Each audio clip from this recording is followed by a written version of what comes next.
guys, welcome back to my channel. It's Sarah. Today we are currently not in my room. As you can tell, there's a fridge behind me.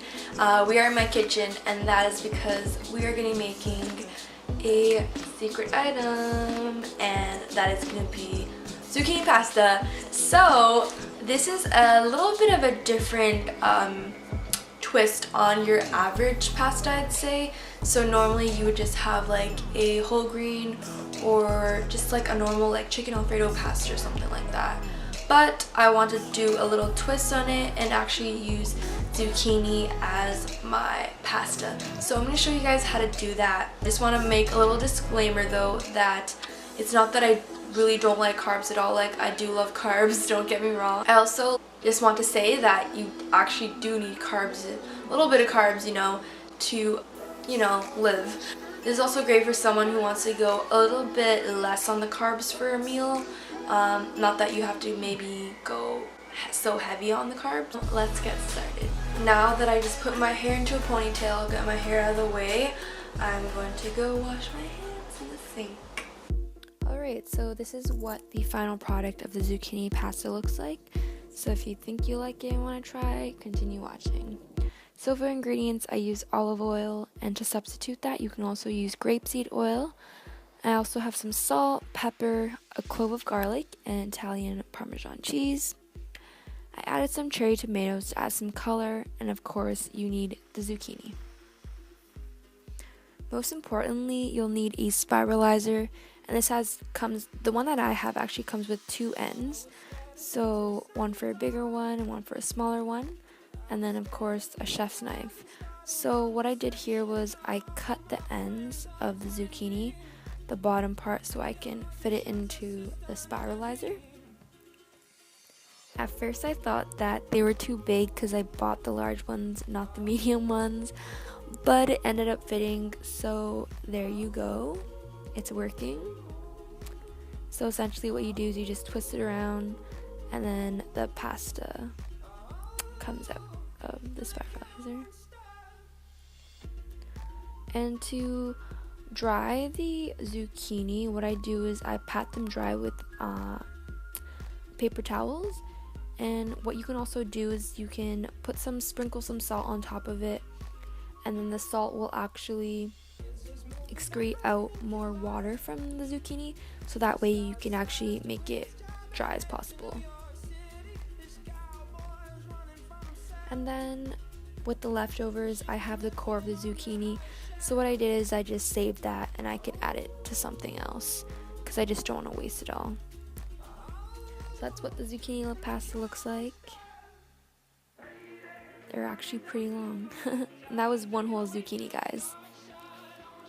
So here I have my lineup of cherry tomatoes, and I tried to cut them with a chef's knife, and that clearly did not work out for me. So I quickly learned that I had to use one of my paring knives, which was actually a lot sharper, so that did the trick.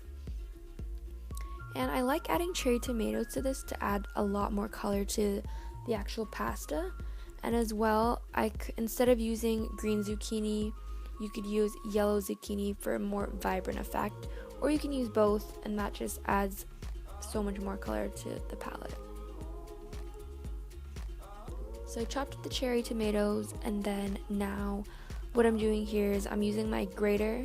You can use one of these big ones, or you can use a smaller one, and then I'm just grating the Parmesan cheese. That wasn't working out for me, so I felt that this method actually helped a lot more. And what you want to do now is just chop up the garlic, and then what you can do is you can either slice the garlic, or you can dice them and mince it. So what I did first was I sliced them, and then once I sliced them, I actually minced it.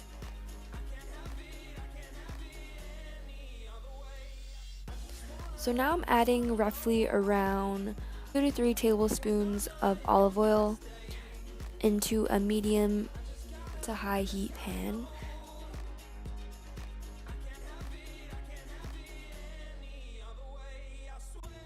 And then I've added the garlic here, and I'm kind of just sauteing them here for about a minute.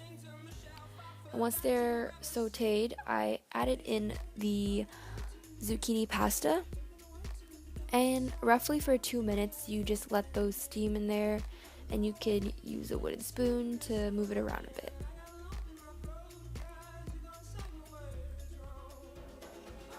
So I set a timer, and then once that timer was done, I added some cheese.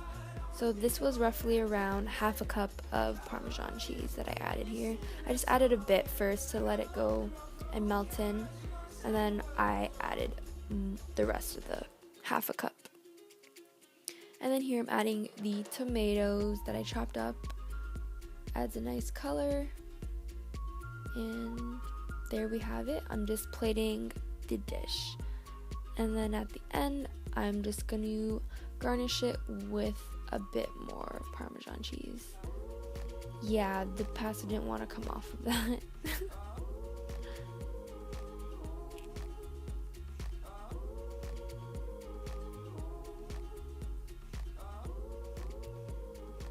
And that's pretty much it.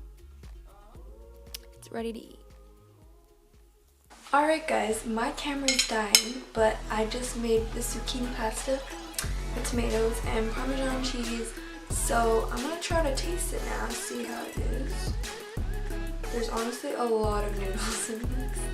I only did one zucchini too, like that was a huge zucchini.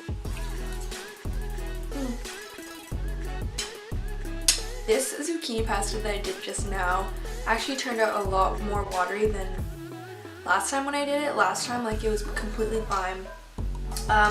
My tip would be to keep the zucchini as dry as possible. Keep patting it dry, because this one I did not pat dry enough. And it's a little bit liquidy in the sauce, which I would not really want as much. But otherwise than that, it's still pretty good. Also, if you want to add some protein, you can add some chicken if you want. Or I was going to add some pancetta or some bacon into it if you want.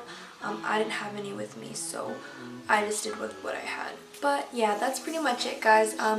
Let me know if you guys try out this recipe, and yeah, see you guys in my next video. Bye!